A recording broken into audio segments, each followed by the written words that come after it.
Radio रेवा सुनने वाले सभी श्रोताओं को मोहन नागर का नमस्कार।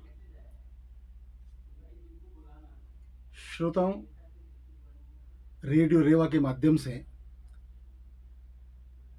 समाज को मार्गदर्शित करना, समसामयिक विषयों पर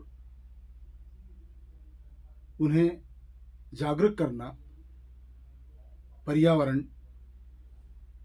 प्रकृति, जल संरक्षण के साथ में समाज में चलने वाली भिन्न भिन्न प्रकार की गतिविधियों को मंच देना, रेडियो रेवा अपने इस अभियान में सफल हुआ है। पिछले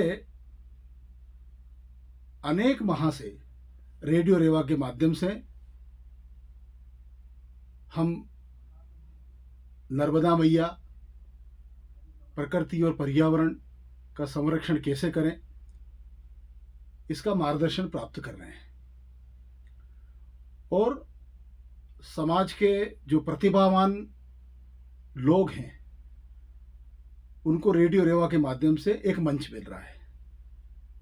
अनेक प्रतिभाएं हैं, इस मंच के माध्यम से अपनी योग्यता और क्षमता को समाज के सामने प्रदर्शित कर रही है। और आज जो कम्युनिटी रेडियो है, ये समाज के छोटे छोटे भागों को मार्गदर्शित करने, उन्हें प्रशिक्षित करने का काम कर रहे हैं। समाज के जो एक ऐसा वर्ग है जो आज भी रेडियो सुनता है, रेडियो में कही गई बातों पर अमल करता है। और विशेषकर जो ये सामुदायिक रेडियो है, ये तो ऐसा लगता है कि हमारे घर परिवार का और समाज के हर वर्ग का प्रतिनिधित्व करने वाला रेडियो है। और इस दृष्टि से रेवा रेडियो के माध्यम से हम सब जुड़े। और आज जिस प्रकार से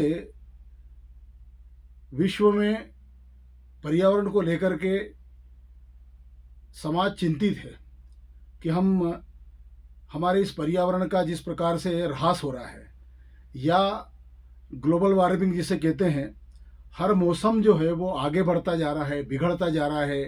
वर्षा, अवर्षा, अतिवर्षा, अल्प वर्षा, ओलावृष्टि, अनेक प्रकार के ऐसे प्राकृतिक प्रकोप जो धीरे धीरे और जो हमको संकट की ओर ले जा रहे हैं, इससे और निजात पाने के लिए, समाज को जागरूक करने के लिए रेडियो और विशेषकर सामुदायिक रेडियो जो है एक सशक्त माध्यम है।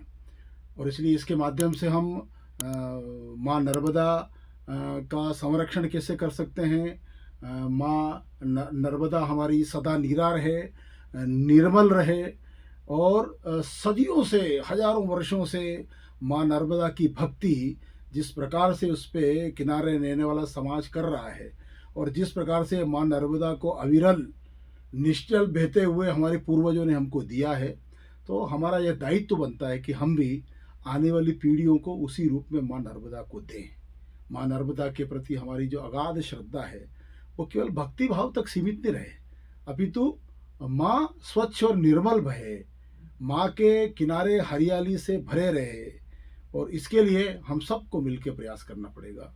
तो आइए हम रेडियो रेवा के माध्यम से, नर्मदा समग्र के माध्यम से आज हम आदरणीय अनिल जी दवे का भी स्मरण करते हैं कि उन्होंने जिस प्रकार से और माँ नर्मदा की सेवा की है, और नर्मदा समग्र के माध्यम से अमरकंटक से लेकर के गुजरात तक और अविरल बहने वाली माँ के दोनों किनारों को जिस प्रकार से और सुरक्षित किया है, घाटों की स्वच्छता को लेकर के, दोनों किनारों पर पौधारोपण को लेकर के, नर्मदा का जो क्षेत्र है, बेसिन है, उसमें लोगों को जागरूक करने की दृष्टि से अनेक प्रकार के अभियान चलाए हैं नर्मदा समग्र ने। हम उन सब अभियानों से जुड़े और माँ की सेवा में हमारा और जीवन का कुछ समय हम व्यतीत करें। कुछ नहीं तो हम कम से कम माँ को प्रदूषित नहीं करें। जो भिन्न भिन्न प्रकार के अपशिष्ट पदार्थ जो आज और माँ के पानी में मिल रहे हैं, उनको हम किस प्रकार से रोक सकते हैं, इसका प्रयास करें। और जिस प्रकार से भक्ति भाव नदियों के प्रति बढ़ रहा है, उसी रूप में हमारी नदियाँ प्रदूषित भी हो रही है। और इसलिए आज विशेष प्रकार के जागरूक होने की ज़रूरत है। आज जैसे साक्षरता अनेक प्रकार की हो रही है, वैसे ही आज अनेक प्रकार की अन्य विषयों में साक्षरता की आवश्यकता हो गई है। जैसे जल की साक्षरता है, वाटर लिटरेसी है। फिर इसी प्रकार से सौर ऊर्जा को लेकर के साक्षरता है, हरियाली को लेकर के साक्षरता है। ऐसे अनेक प्रकार की साक्षर बनाने का, समाज को शिक्षित बनाने का और काम आज हम सबको और करना पड़ रहा है। और उस दृष्टि से हमारा रेवा रेडियो और ये एक माध्यम है। और आप सभी श्रोताओं से मैं अनुरोध करता हूं कि आप रेवा रेडियो में ज़रूर आएँ और अपने विचार यहाँ रखें और साथ में प्रतिदिन रेवा रेडियो सुनते रहें। इतना ही आज का संदेश है मोहन नागर का। आप सभी रेवा रेडियो सुनने वाले श्रोताओं को नमस्कार। और मुझे आज रेवा रेडियो के मंच से कुछ संदेश देने का और अवसर दिया, उसके लिए रेडियो रेवा प्रबंधन का बहुत बहुत आभार। धन्यवाद। नर्मदा भैया की जय।